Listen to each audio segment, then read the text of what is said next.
দেশের পণ্য রপ্তানির হিসাব ওলটপালট হয়ে গেছে। এতে পণ্য রপ্তানির ২,৩৩৪ কোটি বা ২৩.৩৪ বিলিয়ন ডলারের হদিস মিলছে না।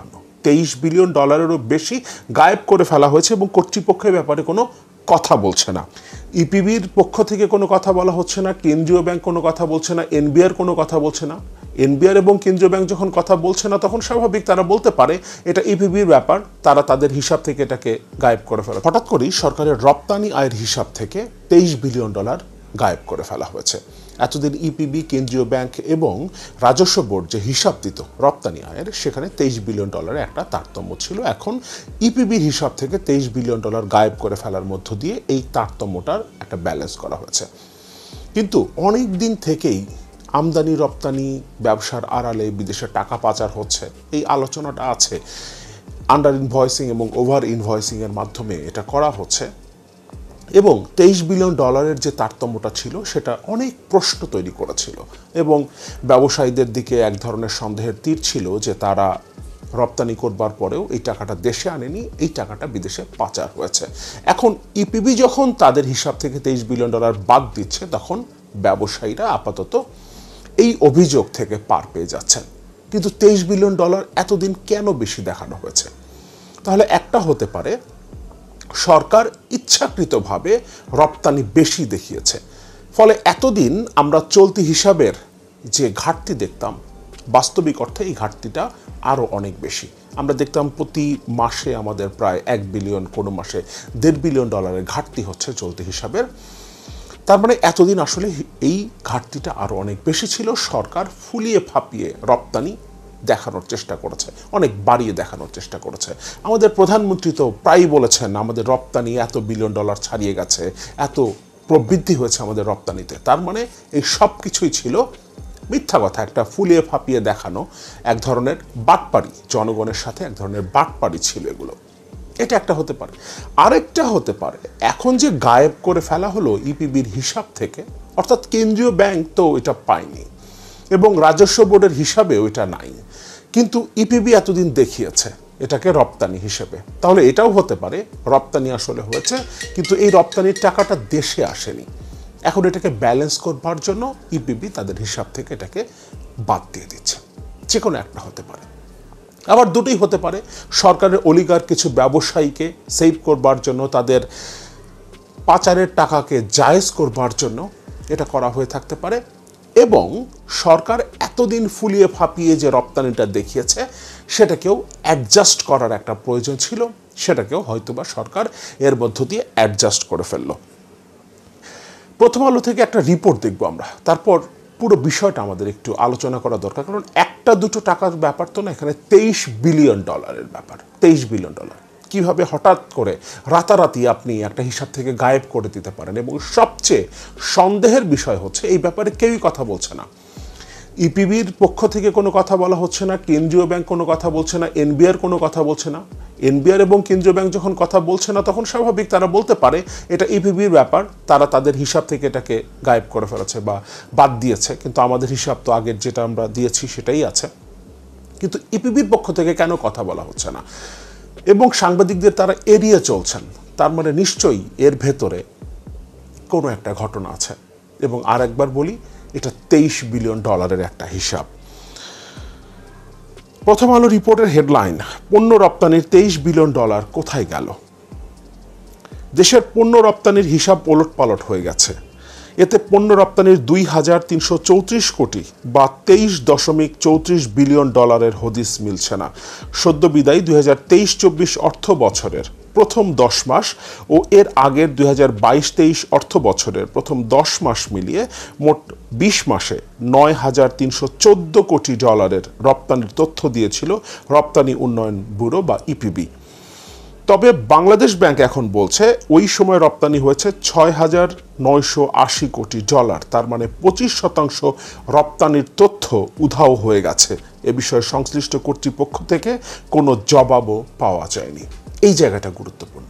২৩ বিলিয়ন ডলারেরও বেশি গায়েব করে ফেলা হয়েছে এবং কর্তৃপক্ষের ব্যাপারে কোনো কথা বলছে না। অন্যদিকে অর্থনীতিবিদরা বলছেন রপ্তানির হিসাব দেশের লেনদেন ভারসাম্য বৈদেশিক মুদ্রার বিনিময়ে প্রভাব ফেলে, সুতরাং এই উদ্যোগটা নেওয়া দরকার ছিল, অর্থাৎ সঠিক হিসাবটা আমাদের সামনে আসা দরকার। কিন্তু হঠাৎ করে কেন $23 বিলিয়ন গায়েব করা হলো সেটাও আমাদের জানা দরকার। এই তথ্যটাও আমাদের জানা দরকার, কেন করা হলো, কাদের স্বার্থে করা হলো, এবং এখানে কি কোনো ব্যবসায়ীকে ছাড় দেওয়া হলো? যে ব্যবসায়ী রপ্তানি করেছিলেন কিন্তু দেশে টাকা আনেননি, এই টাকাটা তিনি পাচার করেছেন রপ্তানি ব্যবসার আড়ালে, সেটাও হয়ে থাকতে পারে। সুতরাং এই বিষয়গুলো সম্পর্কে তো প্রশ্নের উত্তর দিতে হবে। আপনারা লুকোচুরি কেন করবেন? এদিকে পণ্য রপ্তানির $2,334 কোটি হিসাব কোথায় গেল সে বিষয়ে নিশ্চুপ আছেন ইপিবির কর্মকর্তারা। নাম প্রকাশ না করার শর্তে সংস্থাটির একাধিক কর্মকর্তা জানান, 2-3 বছর ধরে সংস্থাটির রপ্তানির যে পরিসংখ্যান প্রকাশ করে আসছে তাতে ত্রুটি আছে। বাংলাদেশ ব্যাংকের কর্মকর্তারা জানান, এতদিন ইপিবির তথ্যের ভিত্তিতে রপ্তানির হিসাব করা হতো, কিন্তু ইপিবি যে তথ্য দিচ্ছিল সেই অনুযায়ী দেশের রপ্তানি আয় আসছিল না। এ নিয়ে দেশি ও বিদেশি বিভিন্ন সংস্থা থেকেও প্রশ্নের মুখে পড়তে হয় বাংলাদেশ ব্যাংককে। তবে পরীক্ষা নিরীক্ষা করে দেখা যাচ্ছে এত পণ্য রপ্তানি হয়নি, ফলে আয় বেশি আসার কোনো যৌক্তিকতাও নেই। তাই এখন থেকে প্রকৃত তথ্যের উপর ভিত্তি করে প্রতিবেদন তৈরি করা হবে। জাতীয় রাজস্ব বোর্ড অর্থাৎ এনবিআর এবং ইপিবির একই রকম রপ্তানি তথ্য ব্যবহার করবে। রপ্তানির প্রকৃত তথ্যের ভিত্তিতে কেন্দ্রীয় ব্যাংক গত বুধবার লেনদেন ভারসাম্যের হিসাব করেছে। এতে দেশের আর্থিক হিসাব হঠাৎ করে ঘাটতি থেকে উদ্ধৃত হয়ে গেছে। তবে নতুন করে ঘাটতিতে পড়েছে চলতি হিসাব। রপ্তানি তথ্যের হিসাবে ওলটপালট হওয়ায় গত বছরের জুলাই থেকে চলতি বছরের এপ্রিল পর্যন্ত লেনদেন ভারসাম্য ঘাটতি হচ্ছে $556 কোটি। আরও $556 কোটি ঘাটতি এখন চলতি হিসাবে দেখা যাচ্ছে। ইপিবির তথ্যানুযায়ী গত 2022-23 অর্থ বছরের প্রথম 10 মাসে $4,567 কোটি পণ্য রপ্তানি হয়, কিন্তু এখন বাংলাদেশ ব্যাংক বলছে হয়েছিল অ্যাকচুয়ালি $3,631 কোটি রপ্তানি। তার মানে $954 কোটি রপ্তানি কম হয়েছে। হতে পারে এটা আসলেই কম হয়েছে, সরকার বেশি দেখিয়েছে, কিংবা ওই 10 মাসে $954 কোটি বিদেশে পাচার হয়ে গেছে রপ্তানি ব্যবসার আড়ালে। একইভাবে বিদায়ী 2023-24 অর্থ বছরের প্রথম 10 মাসে $4,747 কোটি পণ্য রপ্তানি দেখানো হয়েছিল, ইপিবি দেখিয়েছিল। কেন্দ্রীয় ব্যাংক বলছে ওই সময় প্রকৃত রপ্তানি হচ্ছে $3,367 কোটি, অর্থাৎ $1,380 কোটি, $1,380 কোটি অ্যাকচুয়াল রপ্তানি কম হয়েছে। আবার আগের মতো একই বিষয় হতে পারে, ফুলে ফাঁপিয়ে দেখানো হয়েছে $1,380 কোটি রপ্তানি, কিংবা এটা আসলে রপ্তানি হয়েছে কিন্তু দেশেই টাকাটা আসেনি, টাকাটা পাচার হয়েছে। রপ্তানি তথ্যের গরমিলের বিষয়ে জানতে গত বৃহস্পতিবার দুপুরে ইপিবির ভাইস চেয়ারম্যান মোহাম্মদ আনোয়ার হোসেনের দপ্তরে যান প্রথম আলোর এই প্রতিবেদক। সংস্থার একাধিক কর্মকর্তা জানান, বাণিজ্য মন্ত্রণালয়ে জরুরি বৈঠকে গেছেন ভাইস চেয়ারম্যান, পরে তার মুঠোফোনে কল করা হলেও সেটি বন্ধ পাওয়া যায়, ফলে এ বিষয়ে ইপিবির আনুষ্ঠানিক কোনো বক্তব্য পাওয়া যায়নি।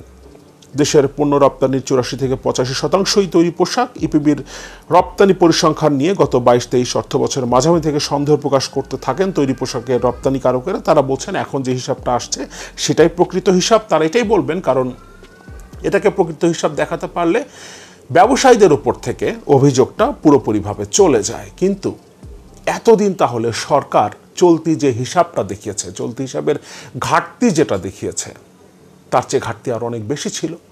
আমরা যে অনেকদিন থেকে বলে আসছি সরকার যে রিজার্ভের কথা বলছে, তাদের রিজার্ভ মজুদ আছে, এটা তো কাগজে কলমের হিসাব।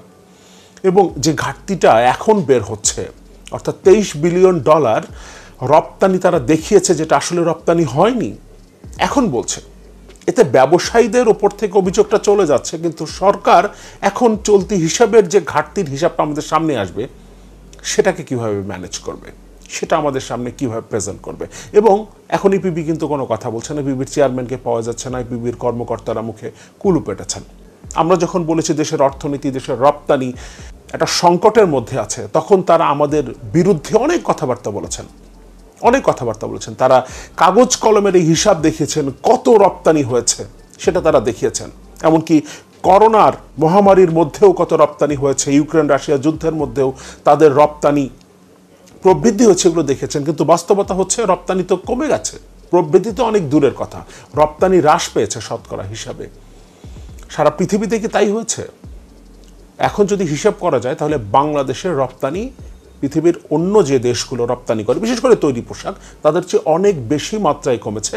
এই কারণে ধামাচাপা দেওয়ার চেষ্টা করা হয়েছে সেটাকে, সরকারের সেই ব্যর্থতাকে। এটা হতে পারে, পাশাপাশি আরেকটা হতে পারে যেটা বিদেশে টাকা পাচারকে জায়েজ করার একটা প্রক্রিয়া। যেটাই হোক না কেন সরকার জনগণের কাছ থেকে আড়াল করবার চেষ্টা করছে আসল তথ্য। তাহলে জনগণ আসল তথ্যটা পাবে কোথায়? দেশের অর্থনীতির আসলে কি অবস্থা? আমাদের এই যে প্রতি মাসে আমাদের চলতি হিসাবের যে ঘাটতির আসল পরিমাণ কত, এবং আসল পরিমাণটা যদি বের হয় তাহলে আমাদের রিজার্ভের সঠিক পরিমাণটা কত? আপনার এই গ্রস রিজার্ভ, নেট রিজার্ভ, আইএমএফকে দেখানো রিজার্ভ, কেন্দ্রীয় ব্যাংকের ঘোষণা করা রিজার্ভ, এত কথা বাদ দেন, সত্যিকারের রিজার্ভ কত দেশের সেটা এখন প্রকাশ করতে হবে। কারণ ইপিবি যখন $23 বিলিয়ন হুট করে একদিন তাদের হিসাব থেকে গায়েব করে ফেলতে পারে, তাহলে কেন্দ্রীয় ব্যাংক কোনো একদিন হঠাৎ করেই বলে ফেলতে পারে আমাদের হাতে আর কোনো রিজার্ভ নাই, কিংবা আমাদের রিজার্ভ $2 বিলিয়ন, এতদিন আমরা ফুলিয়ে ফাঁপিয়ে অনেক বেশি দেখিয়েছি, এখন সেটা আমরা ঠিক করছি, আমরা সেই একটা ভারসাম্য আনছি, যে তারতম্যটা ছিল সেটাকে আমরা ঠিকঠাক করছি। হঠাৎ করে বলে ফেলতে পারে ইপিবি, যদি হঠাৎ করে বলতে পারে $23 বিলিয়ন কথা, তাহলে হঠাৎ করে কেন্দ্রীয় ব্যাংকও বলে ফেলতে পারে আমাদের কাছে কোনো রিজার্ভ নাই। সুতরাং আমরা জানতে চাই সঠিক হিসাবটা কি, রিজার্ভের সঠিক হিসাবটা কি। প্রশ্ন আসতেই পারে, কারণ রিজার্ভ নিয়ে যখনই প্রশ্ন করা শুরু করেছে সাংবাদিকরা, তখন থেকেই আপনি বাংলাদেশ ব্যাংকে সাংবাদিকদের প্রবেশ করা বন্ধ করে দিয়েছেন। কি হয়েছে? রিজার্ভ কি আদৌ কিছু আছে, নাকি রিজার্ভের মধ্যে ওই ইপিবির মতো $23 বিলিয়ন মতো কোন একটা ঘাপলা আছে? সুতরাং আমাদেরকে তথ্য দিতে হবে। আমরা এতদিন যে প্রশ্ন তুলতাম, আপনারা আমাদের বিরুদ্ধে নানান কথাবার্তা বলতেন, সেই গল্প থেকে এখন সরে আসেন। কারণ আপনাদের ওগুলো যে ফুলিয়ে ফাঁপিয়ে বানানো গল্প, সেটা তো সরকারি হিসাবেই পরিষ্কার হয়েছে, ইপিবির হিসাবেই পরিষ্কার হয়েছে। কারণ হঠাৎ করে কোনো এক সকালে আপনারা $23 বিলিয়ন হিসাব থেকে গায়েব করে দিতে পারেন। সুতরাং কোনো একদিন রিজার্ভ থেকেও সেটা হতে পারে। ফলে এখন সত্যিকার রিজার্ভের হিসাব দিন, প্রত্যেক মাসে সত্যিকারের আমাদের যে ঘাটতি চলতি হিসাবের সেটা আমাদের সামনে দিন। তাহলে আমরা নিজেরাই হিসাব করে নিতে পারবো সত্যিকার অর্থে আমাদের রিজার্ভ এখন কত, আমাদের অর্থনীতি আসলে এখন কেমন।